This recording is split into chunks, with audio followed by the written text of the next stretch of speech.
In this video, we're going to talk about how to build and increase your credit score with 5 tips. Let's get into it.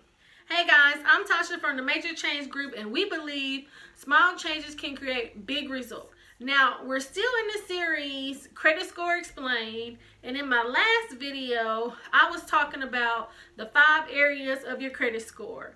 So you have your payment history, your credit utilization, the length of credit, your credit mix, and new credit. Any tips revolving around improving your credit score should really touch on one or all of these points. Drop down in the comments and let me know, how important is your credit score to you? The main takeaway of these videos are just an overall understanding of credit, so that, let's say you want to get a house, a car, you want to rent, you want to get a new job. You know there are some jobs that run your credit, so you just want to make sure before you want to do anything with your credit that it's in the area or in the place that you want it to be, and you're not scrambling trying to get it corrected, and then maybe you can miss out on, getting that new house or that new car. Your credit score is a snapshot to let creditors know what is the probability that you're going to pay your debts. Now, let me ask you this question. Would you let somebody borrow $10,000? I mean, would you even let somebody borrow $1,000 that you knew that had, they wasn't good with their money or they weren't good with their finances? I don't think I would. So that's mainly really what your credit score is. The first tip is to organize your finances and create a budget. You want to know how much money is coming in compared to how much money is going out. As we get into the other tips, you're going to understand why this is the #1 and main important tip out there. Tip 2, you want to save for a rainy day. Now, you can start off with $500 or $1,000. You start off where you can start. Like I say, small changes can create big results. Now, this is not to overwhelm you. This is just one, organize your finances and getting everything in order. Okay guys, I got a pro tip for you. Now, you can use this tip either if you have low credit or no credit, but for this example, I'm going to use no credit. So remember, the first example I said to get your budget and your finances in order. So what you're going to do is, how much does it take for your monthly living expenses? So let's say it's $2,000 for your monthly living expenses. So what you're going to do, you're going to take that $2,000 and you're going to open up a secured credit card. Now, let's say you don't have the $2,000. You can see if it's $250 or $500 to open up the secure credit card. Then what you're going to do is you're going to pay your monthly bills on the credit card, or you're just going to use the card to make small purchases. So what this is going to do is, 1, this is going to help you to create payment history. 2, this is going to help you to create utilization, because you're gonna pay the card off every month and you're gonna be getting good habits. Because I know sometimes if you have not had good habits on using credit cards, this is gonna help you to create good habits on using credit cards. And then 3, this is gonna give you credit history as well. And also, this is gonna create a relationship with whatever either bank or credit card company that you open the card with. This is going to show them that you can use credit in a responsible way. And then after so many months, then they can turn that secure credit card into a unsecured credit card, and then you should be able to get your money back. So that's a pro tip. Number 3, you want to pull your credit report from each of the 3 bureaus. So that'll be Equifax, TransUnion, and Experian.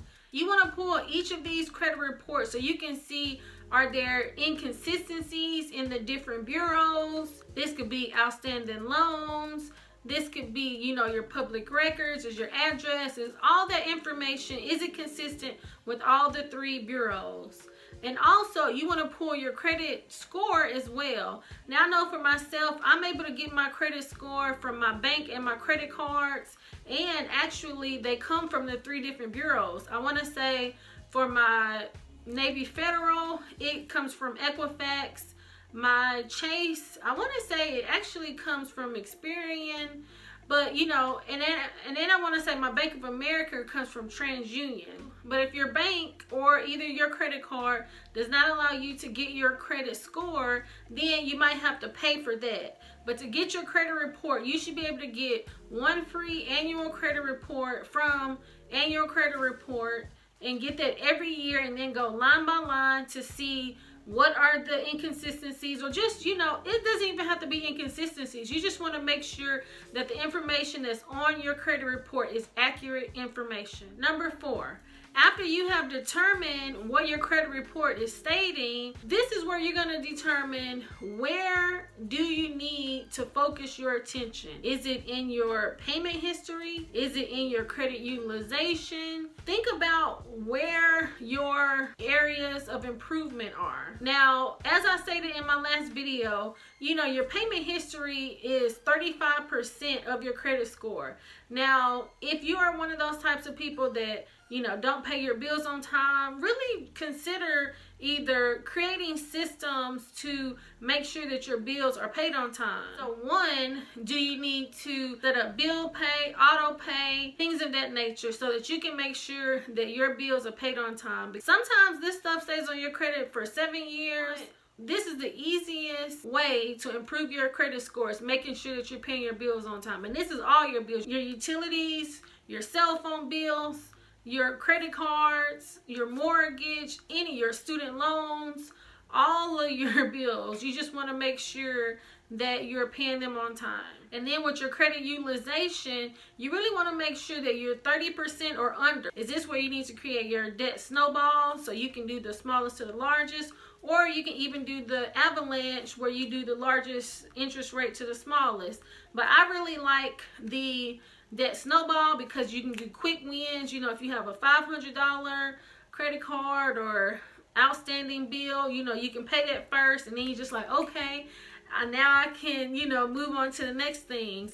So try to get that credit utilization down to 30% or less, or even lower if you can. Now, tip 5 is, see if somebody that has good credit will add you as an authorized user so that you can gain their credit history. Now, I know, I said in the beginning, would you let somebody borrow $10,000 or $1,000 that wasn't good with their credit or, you know, their finances? But the thing about this is, it doesn't mean that they have to give you the credit card. They can just add you as an authorized user and then not give you the credit card, and then you would gain their good credit history. So I think that would be a good thing to do.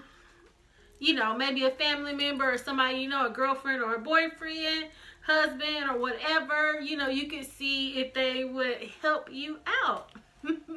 Now, this series overall is just to help us to understand, 1, what our credit history is. Like I said, if anybody is giving tips on improving credit, it should be based on the 5 areas of your credit score: payment history, your credit utilization, the length of credit, new credit, types of credit. So I definitely hope that this information has been helpful to you. Please like, subscribe, share, and then turn on your notifications so that you can get the new videos when they come out. You know, we're still on this series, and I think we got about 3 videos left. So turn that notification bell on so you will be the first to know. Thanks for watching. It's not a game, it's a rich thing.